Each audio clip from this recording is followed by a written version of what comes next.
નમસ્કાર શ્રોતા મિત્રો, આપ સૌનું સ્વાગત છે મારી YouTube channel Awesome Audio Books Mit એફએમના આ નવા વિડીયોમાં. આજે હું આપના માટે લઈને આવ્યો છું એક ધાર્મિક હૃદયસ્પર્શી લઘુકથા જેનું નામ છે પ્રાર્થનાનો સાચો સમય. એક મોટા જહાજના કપ્તાન નિવૃત્ત થયા. વર્ષોથી દરિયો ખેડવાના પોતાના અનુભવનો ઉપયોગ કરી શકાય અને દરિયાનો સંગાથ પણ ન છૂટે એવા આશયથી એમણે એક ફેરી સર્વિસ શરૂ કરી. સમુદ્રની વચ્ચે આવેલ એક અત્યંત રમણીય ટાપુ સુધી સહેલાણીઓને લઈ જવા લાવવા માટે એમણે એક સરસ મોટર બોટ ખરીદી લીધી. થોડા જ દિવસમાં એમની આ સર્વિસ લોકોમાં ખૂબ જ પ્રિય બની ગઈ. ટાપુના સૌંદર્યને માણવા જનારા લોકોની સંખ્યા વધવા માંડી. ઘણી વખત તો ગ્રુપ પિકનિક માટે પણ લોકો એમની બોટને પ્રથમ પસંદગી આપવા લાગ્યા. કેપ્ટન ખૂબ જ ખુશ હતા. એમના આ સાહસથી લોકોને પ્રવાસની મજા મળતી હતી અને એમને પોતાને ખાસી એવી કમાણી થઈ જતી હતી. તે ઉપરાંત દરિયાનો સાથ છૂટવાની ચિંતા પણ હવે રહી ન હતી. એકવાર કોલેજિયન છોકરા છોકરીઓના એક જૂથે એમની બોટને બુક કરી. એ લોકો દરિયાની વચ્ચે આવેલા ટાપુ પર પહેલી જ વાર ફરવા જઈ રહ્યા હતા. બોટ ઉપડવાને હજુ વાર હતી. કેપ્ટને એન્જિન શરૂ કર્યું. આ બાજુ બધા કોલેજિયન ખૂબ જ રોમાંચિત હતા. શહેરની દોડધામથી દૂર થવાનો આનંદ તેમજ પોતાના જ મિત્રોનો સંગાથ. બસ બીજું એ ઉંમરે જોઈએ પણ શું. બધા યુવાનો તેમજ યુવતીઓ ખૂબ જ આનંદ અને ઉત્સાહમાં આવી ગયા હતા. ઉંમર સહજ મજાક મસ્કરીની જાણે કે મહેફિલ જ જામી ગઈ હતી. ઠઠ્ઠા મસ્કરી, હો હા તેમજ ખિલખિલાટના અવાજો વચ્ચે એન્જિનનો અવાજ પણ સંભળાતો ન હતો. એ વખતે એમાંના થોડાક યુવાનોએ જોયું કે કેપ્ટન પોતાની બંને આંખો બંધ કરી હાથ જોડીને બોટ ચલાવતા પહેલા પ્રાર્થના કરી રહ્યા હતા. એ જોઈને એ લોકોએ એકબીજાને ઈશારા કર્યા. થોડી વાર માટે એમની મજાક મસ્કરી અટકી ગઈ, પરંતુ થોડી વાર પછી ધીમી ચણભણ શરૂ થવા લાગી. એમની આવી હરકતથી અજાણ કેપ્ટન હજુ પ્રાર્થના કરી રહ્યા હતા. એમને આટલા લાંબા સમય સુધી પ્રાર્થના કરતા જોઈને કોલેજિયન યુવાનો તેમજ યુવતીઓ હસવા લાગ્યા. એ લોકોએ એકદમ સ્વચ્છ આકાશ તરફ ઈશારો પણ કરી દીધો. ક્યાંય કોઈ વાદળ નહોતું. દરિયો પણ એકદમ શાંત હતો અને હવામાન ખાતા તરફથી પણ કોઈ જોખમી આગાહી નહોતી. તોય કેપ્ટન આટલી લાંબી પ્રાર્થના શું કામ કરી રહ્યા હશે એ એમને કંઈ સમજાતું નહોતું. એકાદ બે જણે તો કેપ્ટને જ્યારે પ્રાર્થના પૂરી કરી ત્યારે આ અંગે પૂછી પણ લીધું, પરંતુ કેપ્ટન કાંઈ બોલ્યા નહીં. એમની સામે જોઈને ફક્ત હસ્યા. પછી બોટની નેવિગેશન પ્રણાલી પરના પોતાના કામે લાગી ગયા. મોટર બોટ પેલા ટાપુ તરફ રવાના થઈ. આ તરફ બધા યુવાનો તેમજ યુવતીઓ પણ પિકનિકનો આનંદ માણવા લાગ્યા.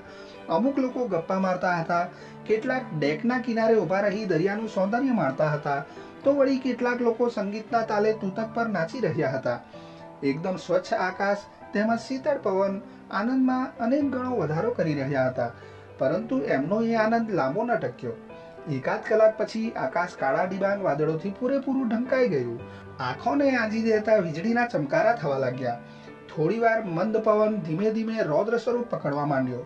એ લોકો ઉપડ્યા ત્યારનું સંપૂર્ણ આહલાદક વાતાવરણ જોતજોતામાં બિહામણું બની ગયું. થોડી ક્ષણો પહેલાનો શાંત દરિયો જાણે કે આક્રમક બની ગયો હોય એમ મોજાઓ વિકરાળ બનવા લાગ્યા. આખી નાવ હાલક ડોલક થવા લાગી. થોડી વારમાં જ ભયંકર સુસવાટા મારતા પવન સાથે તોફાન આવી લાગ્યું. બોટ ટણકલાની માફક ઉછળી ઉછળીને પટકાવા લાગી. એવું લાગતું હતું કે હમણાં જ આ રાક્ષસી મોજાઓ બોટના ટુકડે ટુકડા કરી નાખશે. બોટ પર હાજર બધા કોલેજનો શાંત બની ગયા. તોફાનના વધતા જતા જોરના કારણે હવે એ બધા મનમાં ને મનમાં ગભરાવા લાગ્યા હતા. પોતે ગભરાય છે એવું તો કોઈ નહોતું કહેતું, પરંતુ કોઈને બોલવાના કે વાતો કરવાના હોશ તો નહોતા જ રહ્યા. ઠઠ્ઠા મસ્કરી, મજાક, નાચગાન વગેરે ક્યાંય ગાયબ થઈ ગયું હતું. બરાબર એ જ વખતે બોટને એક મોટા અને વિકરાળ મોજાએ ઊંચે ઉછાળીને પાછી પટકી. સાથે જ વીજળીનો ભયંકર કડાકો થયો. બોટ પર હાજર સૌના મોંમાંથી ભયની ચિચિયારી નીકળી ગઈ. બધા ગભરાઈ ગયા. એમની ખાતરી થઈ ગઈ કે હવે તો જળ સમાધિ નક્કી જ. વાતાવરણનું આવું ભયંકર સ્વરૂપ જોતા દરેકને લાગતું હતું કે કદાચ હવે ઘરે પાછા ન પણ ફરી શકાય. ઘડીક ઉછાછડા લાગતા યુવાનો અને યુવતીઓ હવે ગંભીર બની ગયા હતા. નહીં બચી શકાય એવું લાગતા એમનામાં જાણે કે ડહાપણ આવી ગયું હતું. બચવા માટે એ લોકોએ સમૂહ પ્રાર્થના કરવાનું નક્કી કર્યું. એક લાઈનમાં ઊભા રહીને એ લોકોએ એક સાથે પ્રાર્થના કરવાનું શરૂ કર્યું. એ વખતે થોડાક યુવાનોનું ધ્યાન કેપ્ટન પર પડ્યું. એકદમ સ્વસ્થ ચહેરા સાથે અને જાણે કાંઈ પણ બન્યું ન હોય એવા ભાવ સાથે કેપ્ટન બોટનું સુકાન સંભાળી રહ્યા હતા. એ યુવાનો કેપ્ટન પાસે ગયા અને એમને કહ્યું, કેપ્ટન, આવી અણધારી અને ભયંકર કહી શકાય એવી આફત આવી પડી છે, એ તમે જાણો જ છો. એમાંથી બચવા માટે અમે સૌ પ્રાર્થના કરી રહ્યા છીએ. જો તમે પણ અમારી સાથે સમૂહ પ્રાર્થનામાં જોડાશો તો અમને ગમશે. નહીં, જરાય નહીં, કેપ્ટને ઘસીને ના પાડી દીધી. મોટર બોટના વિવિધ મશીનો સામે નજર નાખ્યા પછી એ બોલ્યા, ભાઈઓ, જ્યારે બધું જ શાંત હોય ત્યારે જ પ્રાર્થના કરવી જોઈએ એમ હું માનું છું. એટલે જ્યારે વાતાવરણ સાફ હોય, દરિયો અને પવન શાંત હોય ત્યારે જ હું પ્રાર્થના કરું છું. પરંતુ જ્યારે તોફાન આવે ત્યારે હું સુકાન સંભાળું છું.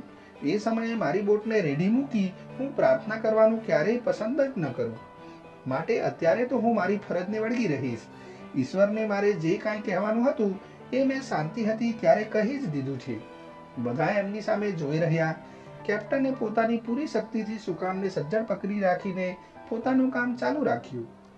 આપણે પણ શાંતિ અને સુખના સમયે આપણી પ્રાર્થના ન કરી લેવી જોઈએ, જેથી દુઃખોના તોફાન અને આફતોના વાવાઝોડા વખતે આપણે નિશ્ચિતપણે આપણું કામ કરી શકીએ અને એટલી ખાતરી રાખીએ કે આપણે આપણું સુકાન સંભાળીએ. બાકી બધું તો એ પ્રાર્થના સાંભળવા વાળો ઉપરવાળો સંભાળી જ લેવાનો છે. ખરું ને મિત્રો? શ્રોતા મિત્રો, આ સાથે જ અહીં આ વાર્તા સમાપ્ત થાય છે. તમને મારી આ લઘુ વાર્તા કેવી લાગી એ કોમેન્ટ સ્વરૂપે જરૂરથી જણાવશો.